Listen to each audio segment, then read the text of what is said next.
하나님 만들어 가시는 성품 시리즈 다윗과 함께 설교 여행을 하고 있어요. 그 세 번째 시간으로 용기에 대한 부분입니다.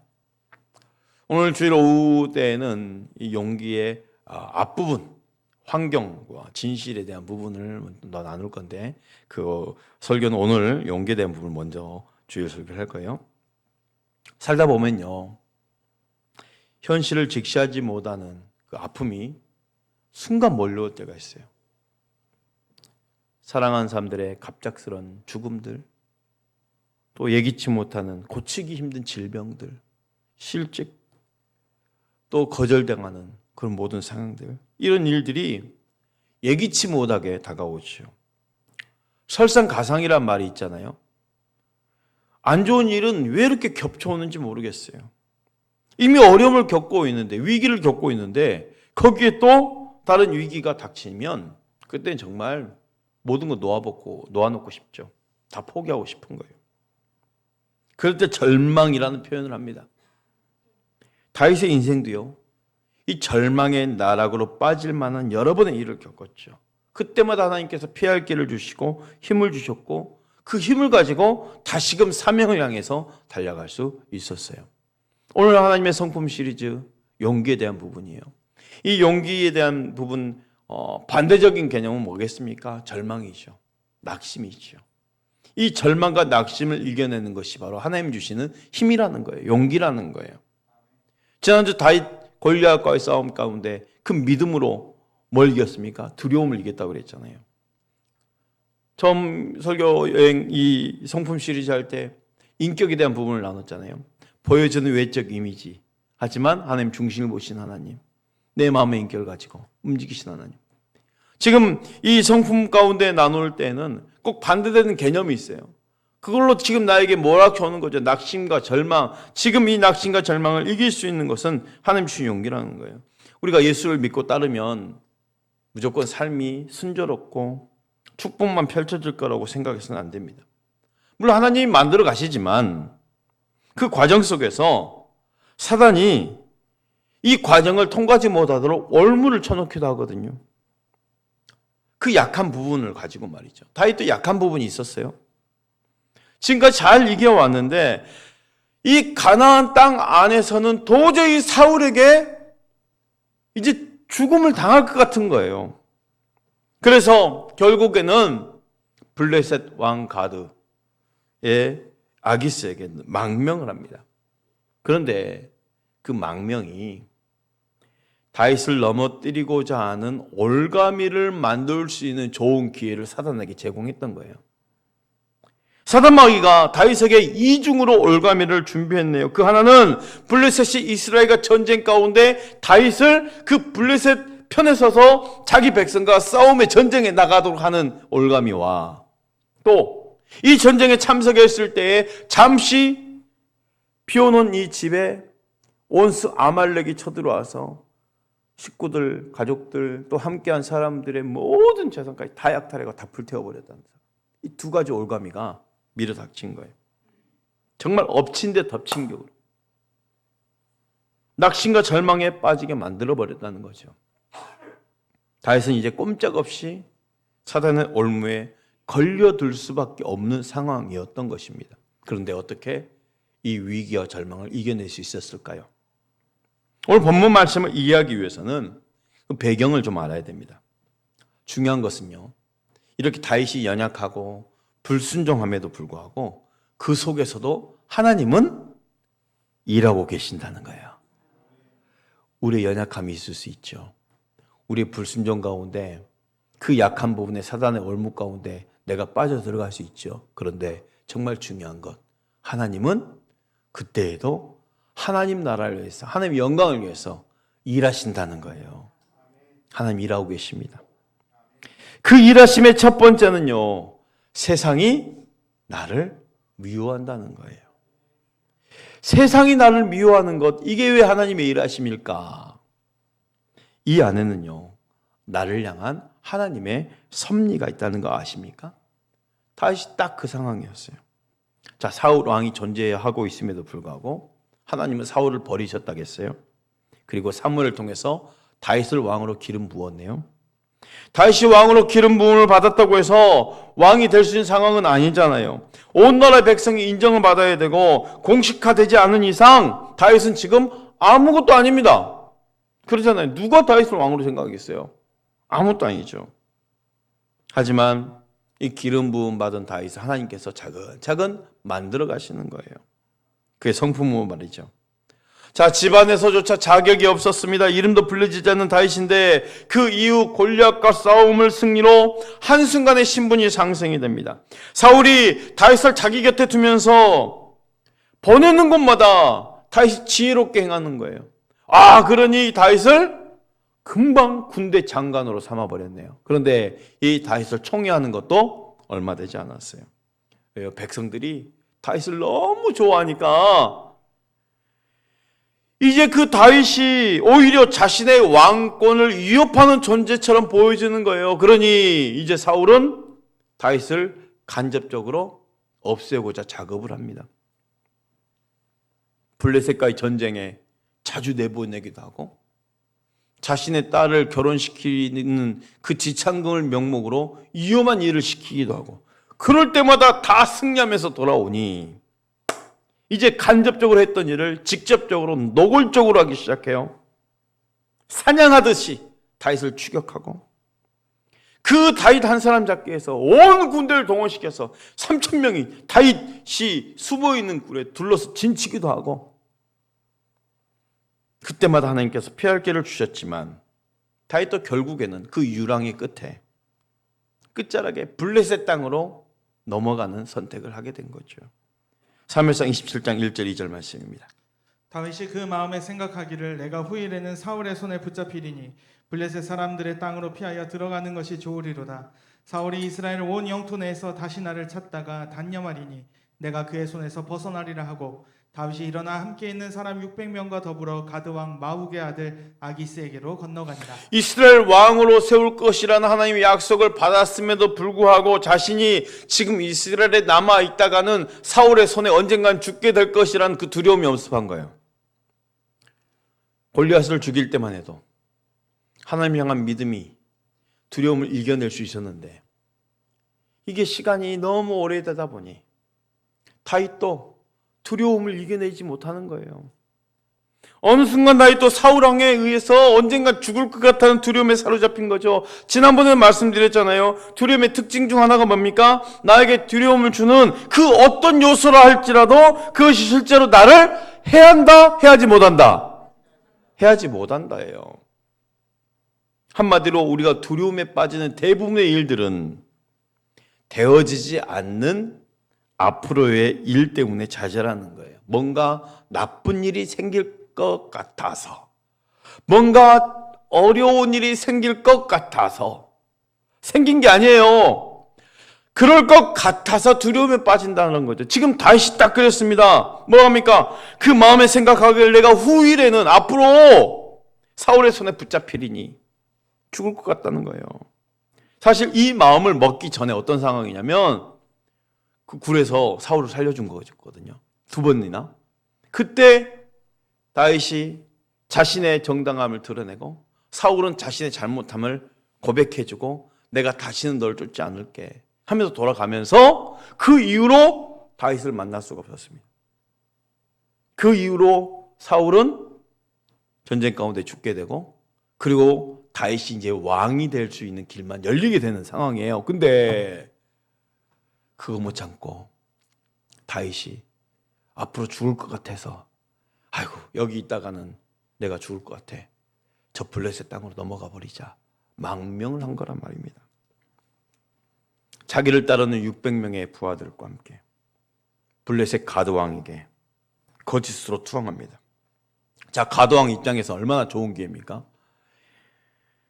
다윗이라는 전투력 최상의 레벨 엄청 높은 장수, 뭐 장수라고 할 수 없어요. 블레셋은 이미 사울보다 다윗을 왕으로 생각하고 있기 때문에 이 왕 같은 사람이 자기 수하로 들어왔으니 그것도 600명이 되는 다윗의 용사들은 대단한 사람들이거든요. 그 용맹한 장수들 다 데리고 들어왔으니 얼마나 좋은 기회입니까? 자기 사람을 얼마나 만들고 싶겠습니까? 그렇게 아기스 옆에 머물고 있는 다윗이 이제 아기스에게 말하죠. 내가 당신에게 은혜를 입었는데 어떻게 종과 같은 내가 당신과 함께 왕궁에 살 수 있겠습니까? 저에겐 함께한 사람들도 많으니까 저에게 아주 작은 성읍 하나 떼어주시면 거기서 내 식구들과 살겠습니다. 그걸 아기스가 좋게 여긴 거예요. 아, 그래? 그러면 전혀 위협이 되지 않는 작은 성읍 하나 떼어주고 그럼 얘가 내 마음에 들고 나를 떠나지 않겠구나, 내 사람이 되겠구나 하면서 아주 작은 위협도 안 되는 성읍, 시글락이라는 성읍 하나 딱 떼어준 거예요. 볼까요? 말씀 27장 5절 6절 말씀입니다.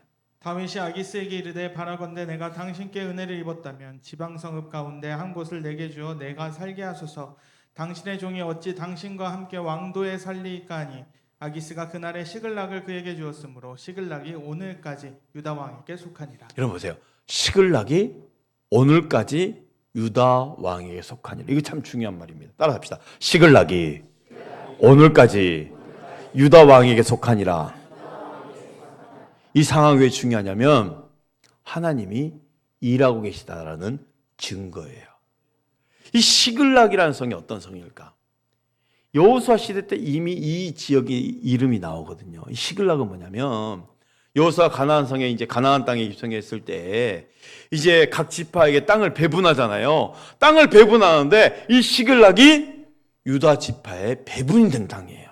이미 자, 유다 지파의 배분이 된 땅인데 그러면 왜 지금 블레셋에 편입되어 있을까? 아마도 이 땅 배분하고 나서 유다 지파가 이 땅을 정복하지 못했던지 아니면 정복을 했는데 나중에 훗날 빼앗겼든지 두 가지예요. 어쨌든 이 시글락은 어디 배분된 땅입니까? 유다 지파에 배분된 땅이에요. 그 다윗은 유다 지파 사람이잖아요.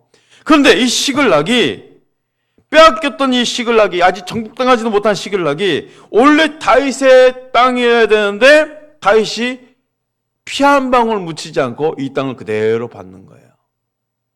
어떤 이야기입니까? 하나님이 하나님 나라를 하나님께서 친히 성취하고 계시다는 거예요. 만명객 주제에 아기스로부터 돌려받고 있죠. 왕이 될 사람이잖아요. 왕의 역할이 뭡니까? 영토 회복입니다. 다윗이 알고 그랬을까요? 전혀 모르는 상황이에요. 지금 다윗이 영적으로 건강한 상태가 아니잖아요. 망명했으니까. 그런데 하나님은 이런 다윗의 행로에도 무릅쓰고 그의 불순종과 연약함에도 불구하고 하나님 당신 스스로 하나님 나라와의 그 뜻을 꿋꿋하게 실현하고 계시고 있다라는 거예요. 근데 마침 블레셋과 이스라엘이 전쟁이 일어나네요. 아기스가 전쟁을 하기 위해서 이제 온 나라의 군대를 모집합니다. 각 지방의 장관들이 통치하고 있으니까 다 이제 끌어모으는 거예요. 군사들을. 그때 다윗에게도 말하는 거예요. 너 600명과 함께 이 전쟁에 참석해야 된다. 명령이야. 28장 1절이에요. 그때 블레셋 사람들이 이스라엘과 싸우려고 군대를 모집한지라 아기스가 다윗에게 이르되 너는 밝게 알라 너와 내 사람들이 나와 함께 나가서 군대에 참가할 것이니라. 저는 다윗의 인생에 있어서 가장 큰 위기가 지금이라고 봐요. 왜냐하면 이 전투에서요 결국 사울은 죽습니다. 본인이 자결하고. 그러면 그 전투에서 죽게 되는 그 사울인데 다윗이 알고 참석하지는 않은 거잖아요. 지금 모르는 상황이잖아요. 그런데 보세요. 다윗은요 지금 아기스 편에 있어서 블레셋 지경에 있어서 자기 민족과 함께 자기 민족들을 향해서 칼을 들이밀고 자기 민족들을 죽여 하는 전쟁에 참석을 해야 되는 거예요. 다윗 생애에 얼마나 큰 위기입니까? 이스라엘의 왕이 될 사람이잖아요. 이미 기름 부은 왕입니다. 그런데 이스라엘 왕이 될 사람이 블레셋 편에 서서 자기 백성을 향해 칼을 겨누고 전쟁에 나가 자기 백성을 죽인다? 말도 안 되는 상황입니다. 있어서도 안 되는 일입니다.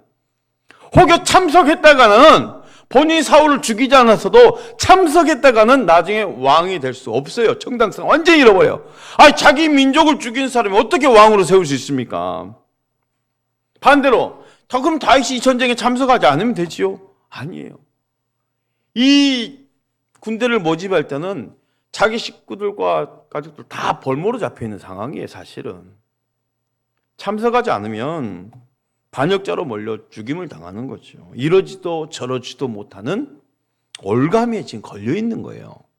그럼 다윗이 이 상황을 어떻게 극복할 수 있었을까요? 29장 2절 4절 한번 읽어볼까요? 블레셋 사람들의 수령들은 수백 명씩 수천 명씩 인솔하여 나아가고 다윗과 그의 사람들은 아기스와 함께 그 뒤에서 나아가더니 블레셋 사람들의 방백들이 이르되 이 히브리 사람들이 무엇을 하려느냐 하니 아기스가 블레셋 사람들의 방백들에게 이르되 이는 이스라엘의 왕 사울의 신하 다윗이 아니냐 그가 나와 함께 있은지 여러 날 여러 해로되 그가 망명하여 온 날부터 오늘까지 내가 그의 허물을 보지 못하였노라. 블레셋 사람의 방백들이 그에게 노한지라 블레셋 방백들이 그에게 이르되 이 사람을 돌려보내어 왕이 그에게 정하신 그 처소로 가게 하소서. 그는 우리와 함께 싸움에 내려가지 못하리니 그가 전장에서 우리의 대적이 될까 하나이다. 그가 무엇으로 그 주와 다시 화합하리이까? 이 사람들의 머리로 하지 아니하리라. 블레셋 사람의 방백들이 그에게 노한지라 화를 낸다는 거예요. 절체절명 위기 상황을 극복함에 있어서 다윗이 할 수 있는 것은 아무것도 없습니다. 하나도 없습니다. 단지 블레셋 사람들이, 다른 방백들이 다윗을 믿지 못하겠다고 그래서 아기스는 다윗을 다시 시글락으로 돌려보내는 거예요. 그들이 반대하는 바람에, 그들이 화를 내는 바람에, 다윗을 미워하는 바람에 다윗이 전쟁에 빠지게 됐다는 거예요. 블레셋 다른 장관들이 다윗을 미워하지 않았다면 다윗은 큰 위기를 빠졌을 거예요. 그런데 이것이 바로 하나님께서 다윗을 올무로부터 풀어놓을 수 있는 방법이었던 거예요. 세상이 미워하는 것. 여러분, 세상 우리를 미워할 수 있어요. 그렇게 성경에 기록되어 있어요. 그런데 세상이 나를 미워하는 것, 이것이 바로 하나님 나라로서, 그 백성으로서 하나님이 당신의 백성을 승리하시고자 만드시는 방법이라는 거예요. 요한복음 15장 18절 19절 말씀 볼까요? 세상이 너희를 미워하면 너희보다 먼저 나를 미워한 줄을 알라. 너희가 세상에 속하였으면 세상이 자기의 것을 사랑할 것이나 너희는 세상에 속한 자가 아니요 도리어 내가 너희를 세상에서 택하였기 때문에 세상이 너희를 미워하느니라. 세상이 너희를 미워하느니라. 때로는 우리가 세상으로부터 따돌림 당할 수도 있고 배척을 당할 수도 있습니다. 우리에게서 드러나는 그 성령의 능력을 세상은 싫어하기 때문에 우리를 미워하는 거예요. 악한 자들이 우리를 싫어하는 것, 그것은 곧 우리가 승리할 수 있는 하나님의 방법임을 믿으십시오. 그렇게 사흘 만에 시글락으로 돌아왔는데 하나님 또 어떤 방법으로 일하시는지 오늘 본문을 통해서 알려주시네요. 세상에선 도저히 이해할 수 없는, 저조차도 설명할 수 없는 힘을 주신다는 거예요. 따라합시다. 힘있고 용기를 얻었더라. 도책에서 보니 어떻습니까? 잠시 집을 비운 사이에 온 군인들 다 데리고 왔잖아요. 600명을. 지킬 수 있는 사람이 한 명도 없는 거죠. 그 성에. 잠시 집을 비운 사이에 이스라엘 오랜 원수였던 아말렉이 시글락을 약탈한 거예요. 집을 다 불태우고 모든 사람과 가축을 다 끌고 가버린 거예요. 남은 것이 하나도 없습니다. 다 불타버렸습니다. 한 사람도 없이 다 끌고, 가축도 다 끌고 가버렸어요. 사무엘상 30장 4절 6절 그 상황을 이렇게 표현합니다. 다윗과 그와 함께한 백성이 울 기력이 없도록 소리를 높여 울었더라. 다윗의 두 아내 이스라엘 여인 아히노함과 갈멜 사람 나발의 아내였던 아비가일도 사로잡혔더라. 백성들이 자녀들 때문에 마음이 슬퍼서 다윗을 돌로 치자 하니 다윗이 크게 다급하였으나 자, 지금 다윗을 따르는 그 600명의 사람이 얼마나 다윗과 함께 했습니까? 그 부하들 입장을 보십시오. 그들은 다윗과 함께 오래 함께 했어요. 모든 것을 다윗에 건 거예요. 인생을 건 거예요. 광야, 동굴을 전전하면서 결국 증오하는 그 원수의 땅에 들어가서 1년을 이 블레셋 땅에 살면서도 저들은 지금 사울을 죽일 수 있는 기회가 있었거든요. 2번이나 다윗이 그 기회를 날렸어요. 칼 한 번이라도 휘둘렸으면 모든 고생이 끝날 수도 있었고 또 이제 이 중요한 전쟁도 앞두고 있죠. 자기들 힘으로 이겨낼 수 없으니까 블레셋 그 큰 군대의 도움을 받아서 이 사울을 잡으면 모든 것을 끝낼 수 있는 방황을 끝낼 수 있게 되었지만 그 직전에 숲으로 돌아갔잖아요. 집에 돌아왔는데 다 불타버렸고 아내와 자녀들 포로로 끌려간 거예요. 자, 다윗은 이스라엘 왕이 될 수도 있지만 되지도 못할 상황이잖아요. 근데 그 한 사람의 충성을 바친 결과가 그렇게 됐단 말입니다. 그 부하들이. 다윗을 따른 그 충성이 이제 어떻게 봐요? 분노로 바뀌는 거예요. 돌로 들어 쳐 죽이려고 그러니. 다윗이 지금의 상황에 압도되어서 얼마나 정신을 차리기 어려웠냐면요. 그 표현하는 단어가 다윗이 크게 다급하였으나 라고 표현되어 있지만 이 정도 문장으로는 다윗의 지금 마음이 얼마나 큰 그 절망이 빠졌는데 표현이 안 돼요, 사실. 이전 성경 번역, 개역 한글판에는 크게 군급하였으나 라고 했어요. 조금 어려운 한문이죠. 그나마 조금 뭔가 좀 무게 있는 표현이에요. 궁급하다라는 뜻은 사방이 꽉 막혀서 몹시 급하다라는 의미거든요. 그런데 이조차도 제가 생각할 때는 그 원문을 제대로 표현해내지 못하는 것 같아요. 원문은 차라르란 단어래요. 이 차라르는 어떤 의미냐면 꼼짝달싹할 수 없는 상태인데 육체적으로는 치명상을 당한 중상을 당할 때 표현하는 단어고요.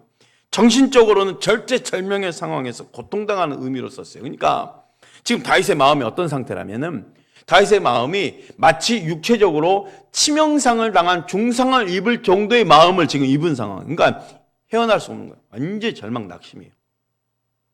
이런 그가 그 절망에서 어떻게 빠져나왔는지 6절을 다시 한번 읽어보십시오.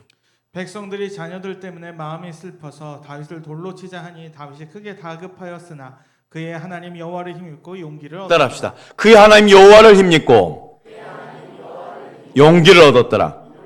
다시 한번 힘입고 용기를 얻었더라. 하나님이 어떤 힘을 주셨는지는 구체적으로 알고 싶지만 알 수가 없습니다. 왜? 내용이 지금 없으니까. 그리고 어떻게 다윗이 힘을 얻었는지 우리가 알 수는 없어요. 자세히 알려주잖아요. 또 그 힘을 설명할 수도 없어요. 그저 여호와 하나님을 힘입고 용기를 얻었더라라고 표현되어 있어요. 우리가 하나님의 성품 용기에 대해서 지금 나누고 있습니다. 이 용기에 반대되는 개념은 절망, 낙심이라고 그랬죠. 다윗이 지금 크게 궁급하면서 낙심과 절망으로 자신의 마음을 빼앗기지 않았다는 거예요. 그의 하나님을 힘입고 용기를 얻었다는 거예요. 그 힘을 가지고 기도하네요. 다윗이 일어나 제사장에게 에봇을 가져오래요. 이 에봇은 뭡니까? 하나님께 물어보는 그리고 답을 구하는 그 옷이에요. 하나님 이게 맞습니까? 틀립니까? 내가 가야 됩니까? 말해야 됩니까? 그 에봇을 입고 적들을 쫓아가야 하는지 주님께 물어보는 거예요. 하나님 그렇게 하라는 거죠. 반드시 따라잡고 도로 되찾아올 것이라 말씀하셨어요. 사무엘상 30장 8절 말씀입니다. 다윗이 여호와께 묻자와 이르되 내가 이 군대를 추격하면 따라잡겠나이까 하니 여호와께서 그에게 대답하시되 그를 쫓아가라. 내가 반드시 따라잡고 도로 찾으리라. 이제 다윗은 준비가 끝났어요. 쫓아가기만 하면 되는 거예요. 다행스러운 것은 이 아말렉이 그 사람들을 다 끌고 갈 때 한 사람도 죽이지 않고 데려갔다는 거예요. 이게 하나님의 은혜죠. 여기 중요한 게 있어요. 순서입니다. 순서. 많은 경우 우리가 극복해야 될 상황이 닥칠 때 낙심과 절망 가운데 뭔가 해결해야 되고 뭔가 선택해야 되고 극복해야 할 상황이 닥칠 때 우리는 어떻게 했겠나? 구체적으로 지침사항을 받기로 해요. 하나님 어떻게 해야 됩니까? 하나님 방법을 주세요. 하나님 지금 이걸 어떻게 해결해야 됩니까? 어디를 가야 됩니까? 어떤 거 선택해야 됩니까? 빨리 말씀해 주세요. 빨리 말씀해 주세요. 하면서 하나님께 방법을 구하고 하나님 응답을 구하는 것이 조급합니다. 왜? 그걸 받아야 되니까. 그런데요. 다윗은 그렇게 하지 않았어요. 먼저 하나님으로부터 힘과 용기를 얻었어요. 그리고 나서 해답을 구했어요. 해답이 먼저가 아니라는 거예요.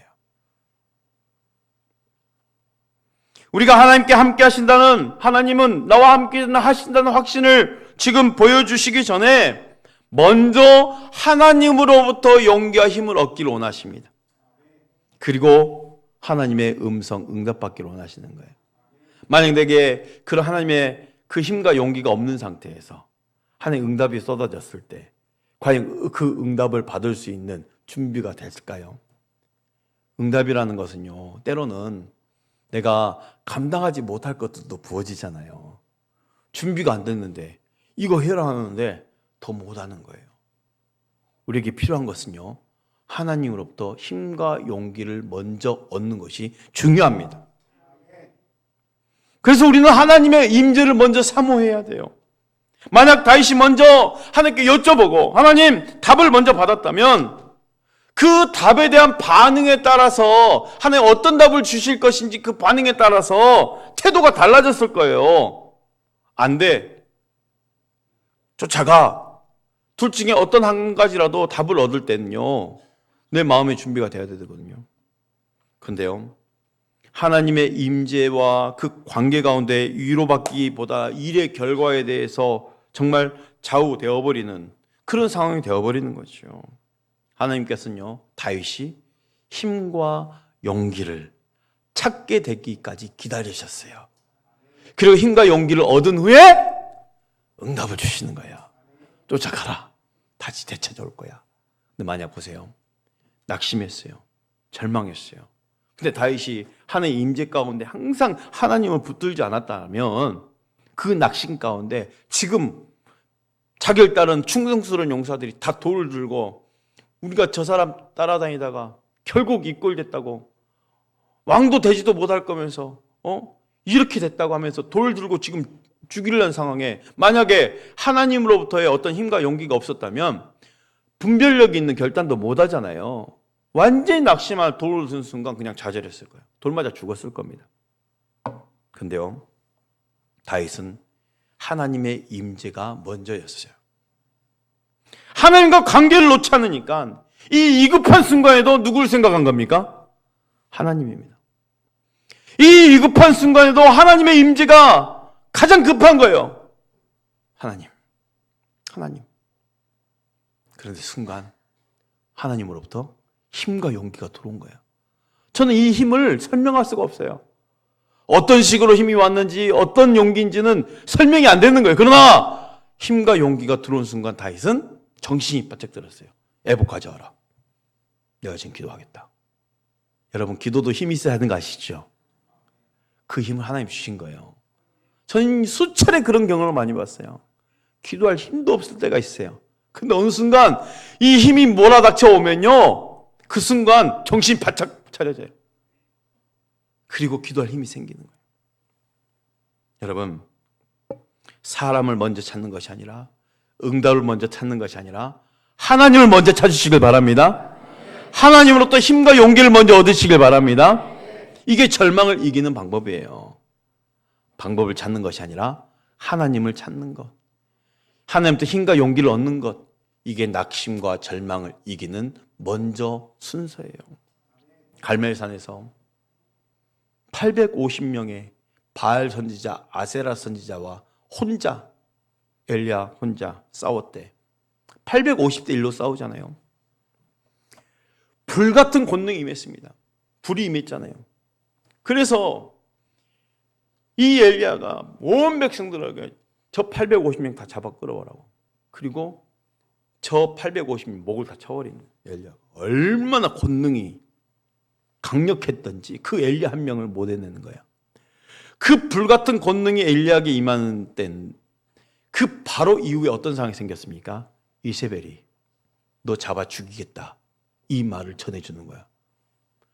여러분, 방금 전까지만 해도 그 850명의 그 바알의 선지자, 아세라 선지자 목을 쳤던 불이 임해서, 제단의 불이 임해서 목을 쳤던 엘리야입니다. 근데 갑자기 이세벨의 말 한마디에 완전히 낙심에 빠져버렸어요. 두려움, 절망 빠졌어요.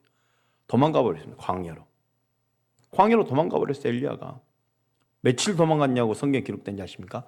40주 40야입니다.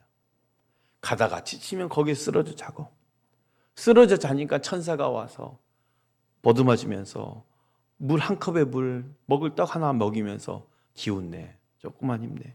그리고 일어서 다시 40주 40야를 그렇게 간 거예요. 40일 동안 밤낮으로 가다가 지치면 쓰러지고, 다시 일어나서 선사 때문에 먹고 다시 가고, 그렇게 해서 어디까지 갑니까? 호렙에 있는 호렙산에 있는 작은 굴에 들어가서 지쳐서 이제 쓰러져 버리죠. 완전히 절망 낙심이에요. 그런데 갑자기 하나님이 엘리야를 깨워요. 큰 바람과 지진으로. 앞에 세워요. 엄청난 바람이 몰아치는데 그 바람이 산을 갈라버립니다. 지진이 일어나요. 그 지진이 일어나는데 그 속에 하나님이 계시지 않고라고 되어 있어요. 다시 갈라진 지진 가운데 불이 솟아나와요. 그런데 그 속에서도 하나님이 계시지 않고 그랬어요. 자, 엘리야에게 입장에 보면 불같은 하나님이 임했잖아요. 권능이 임했잖아요. 그러면 엘리야는 또 뭘 원했겠어요?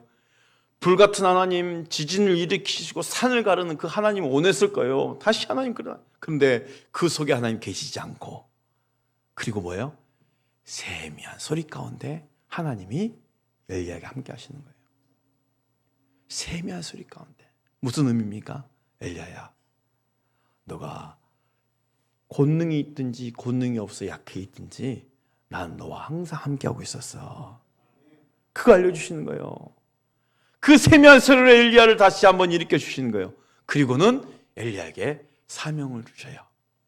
가서 누구누구를 왕으로 세우고, 가서 엘리사를 너 대신해서 선지자로 세우고, 기름 부어서 그렇게 행해라. 사명을 주시는 거예요. 순서잖아요. 응답이 먼저가 아니고 하나님께 힘을 얻는 게 순서예요. 사명을 감당할 때도 하나님께 힘을 받아야 사명을 감당할 수 있는 거예요. 다윗이 먼저 힘을 얻고 하나님 응답대로 사명을 감당한 거예요. 힘을 얻는 게 먼저입니다. 다니엘도 보십시오. 이방 나라 4명을 섬기는 그 총리 대신 아닙니까? 그 총리 대신이면요, 왕 다음으로 권력이 있는 사람이잖아요. 그 위대한 힘을 가진 다니엘도요, 낙심과 좌절에 빠질 때가 있어요. 그런데 좌절할 때마다 하나님으로부터 힘을 먼저 얻고 사명을 행하는 것이 두 번째였어요. 말씀 볼까요? 다니엘 10장 19절 말씀. 이르되 큰 은총을 받은 사람이여 두려워하지 말라. 평안하라. 강건하라. 강건하라. 그가 이같이 내게 말하며 내가 곧 힘이 나서 이르되 내 주께서 나를 강건하게 하셨사오니 말씀하옵소서. 좌절하고 넘어져 쓰러져 있는데 그 다니엘에게 힘을 주시는 거예요. 강건하라. 힘내라. 그 다니엘이 내가 곧 힘이 나서 일어나서 주여 말씀하옵소서. 내가 말씀대로 하겠습니다. 여러분, 순서입니다. 힘을 얻는 게 순서입니다. 이 힘은요, 내가 힘내야지 해서 얻을 수 있는 게 아니에요. 하나님 주십니다. 하나님과의 관계만 생각하고 하나님 임재만 사모하면 그 힘은 하나님이 주십니다. 설명할 수 없는 힘입니다. 왜? 내가 갖고 싶다고 해서 가질 수 있는 게 아니거든요. 이건 하나님 주셔야지만 되는 거거든요. 이 힘을 얻어야 우리는 기도할 수 있고, 이 힘을 얻어야 사명 가운데 갈 수 있고, 이 힘이 있어야 세상을 살아갈 수 있는 거 아니겠습니까? 내가 가고 싶은 거 가는 게 아니라, 내가 선택할 수 있는 거 선택하는 것이 아니라, 내가 원해서 얻는 그 힘이 아니라 하나님이 주셔야만 얻을 수 있는 그 힘을 얻고 사명을 감당할 수 있는 거예요. 여러분, 낙심과 절망은요, 평생의 싸움이에요. 왜요? 우리 연약하고 약하니까 항상 우리가 잘못된 길로 순간 약해 빠져서 움직이다 보면 거기에 사탄의 올무가 얼마나 많은지 몰라요.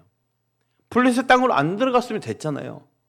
그런데 순간 두려움에 빠지니까 본인이 약해서 들어가 버렸는데 그 들어간 순간 사단이 이중이나 올무를 쳐놨잖아요. 그런데 결국은 이 낙심과 절망은 어떻게 이깁니까? 힘있고 용기를 얻어서 사명을 감당하는 거예요. 사랑하는 성도 여러분, 하나님으로부터 힘을 먼저 얻으시길 바랍니다. 하나님과 관계를 놓지 마시길 바랍니다. 하나님 임재를 사모하시길 바랍니다. 힘있고 용기 얻어서 사명 감당할 수 있는 우리 성도들 될 수 있기를 축복합니다.